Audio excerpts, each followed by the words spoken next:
اگر در واقع شاهنامه پژوهی ادبیات فارسی رو که انگلیسی ها بهش میگن شاهنامه استادیز یا فردوسی استادیز رو به دو طبقه یا دو تا مقوله اصلی تقسیم بکنیم، یعنی مطالعات ادبی شاهنامه و مطالعات فرهنگی شاهنامه. الان من توضیح میدم هر کدوم از اینا چی هستند. مطالعات ادبی شاهنامه به اون دسته از آثاری گفته میشن که به بررسی رابطه کلمه ها و تکنیک های درون متن شاهنامه میپردازه و رابطه فرم و محتوا، شخصیت پردازی، روایت، مسئله چیزی که اروپایی‌ها بهش میگن نریتالوجی و تکنیک های سرودن شعر و روایت در داستان هایی که فردوسی توی کتاب برای ما آورده. رابطه اینا، تجزیه و تحلیل همه اینا رو بهشون میگن در واقع میشه زیر مجموعه مطالعات ادبی شاهنامه قرار داد.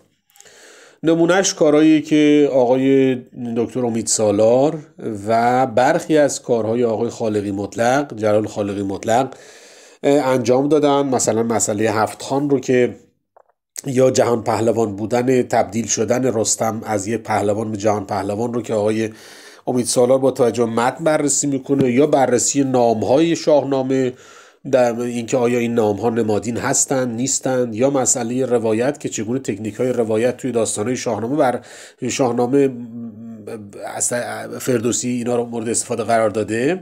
اینا میشن مطالعات ادبی شاهنامه. در مقابل مطالعات فرهنگی شاهنامه بررسی جایگاه شاهنامه در فرهنگ فارسی، در فرهنگ جهان، اینکه شاهنامه چه تأثیر روی نسل‌های قبل از خودش، نسل‌های بعد از خودش، یا قبل از خودش که نمیشه گفت، اینکه در چه عواملی باعث پیدایش شاهنامه شدن، اینکه باورهای مذهبی، سیاسی، اقتصادی، اجتماعی فردوسی چی بوده و چه تأثیر روی شاهنامه داره. و درصد زیادی از مطالعاتی که در زمینه شاهنامه انجام گرفته این مطالعات فرهنگی است. نمونهش کارهای آقای اون چیزایی که آقای ذبیح‌الله صفا گفته تا آقای اسلامی ندوشن و آقای نلدکه و خیلی دیگه از شاهنامه پژوهای ما که توی زمینه کار کردن.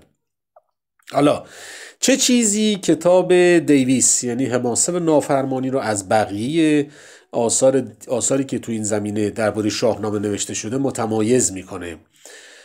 به نظر من از ویژگی‌های برجسته کتاب حماسه و نافرمانی اینه که دیویس داره در مرز بین مطالعات ادبی و مطالعات فرهنگی شاهنامه حرکت میکنه، بدون اینکه هیچ کدوم از اینا رو سرسری از کنارشون رد بشه. یعنی یه جایی وارد بحث فرض کنید یک لغت در شاهنامه میشه و این لغت رو به طور کامل مورد مطالعه بررسی قرار میده که این زیر مجموعه مطالعات ادبی شاهنامه است. از یه طرف دیگه به تأثیری که مثلا فرض کنید زمان سرایش داستان بیژن و منیژه کی بوده، که البته عده دیگه هم این مسئله پرداختن و با توجه به ابیات شاهنامه که میره قسمت مطالعات فرهنگی شاهنامه قرار میگیره، یا اینکه فردوسی کجاها به سیستم حکومتی زمان خودش انتقاد وارد میکنه که این مطالعات فرهنگی شاهنامه است. بنابراین دیویس اونقدر هوشیار هست که این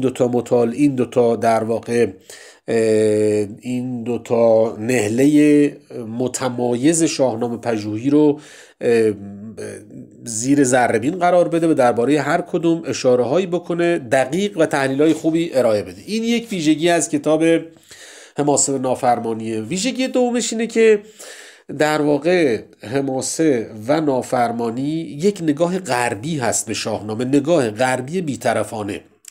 چرا؟ به دلیل اینکه خب ما تا قبل از این هم ما نولدکه رو داشتیم، دارمستر رو داشتیم، خانم دیویدسون رو داشتیم که نگاهش به شاهنامه اصلا نگاه منصفانه ای نیست.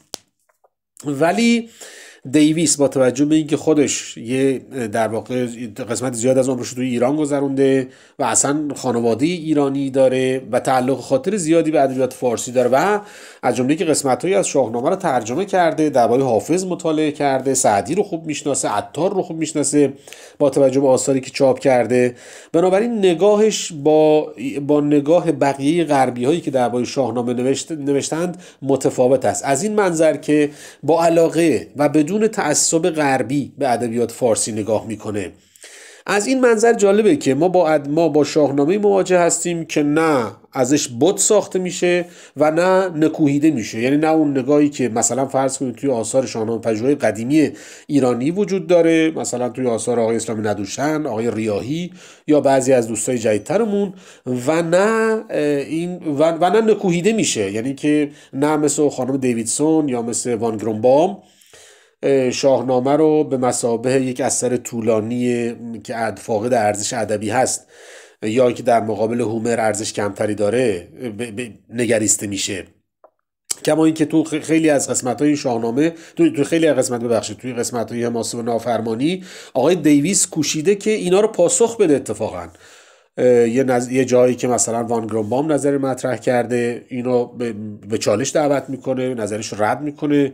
یه جایی که در این حال میتونه پاسخی باشه به اون نظریاتی که آقای زنده یاد احمد شاملو در دانشگاه برکلی مطرح کرد که برگرفته از نظریات آقای علی حصوری منتقد ادبی ما بود.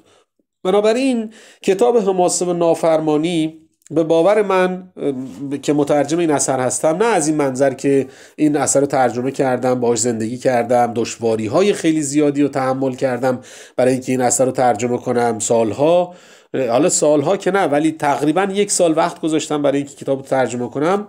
اینها به کنار، به باور منی که شاهنامه رو در زمینه شاهنامه مطالعه میکنم، مطلب نوشتم دربارش، یکی از بهترین آثاری هست که توی زبانهای انگلیسی و فارسی درباره شاهنامه نوشته شده.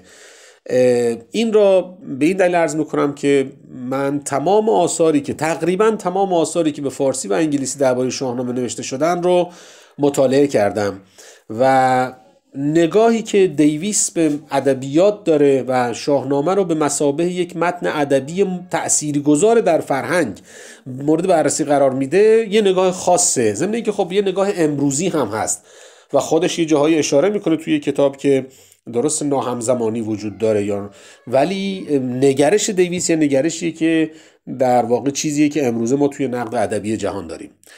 خب سرتون رو درد نیارم، امیدوارم کتاب رو بخونید و ازش لذت ببرید.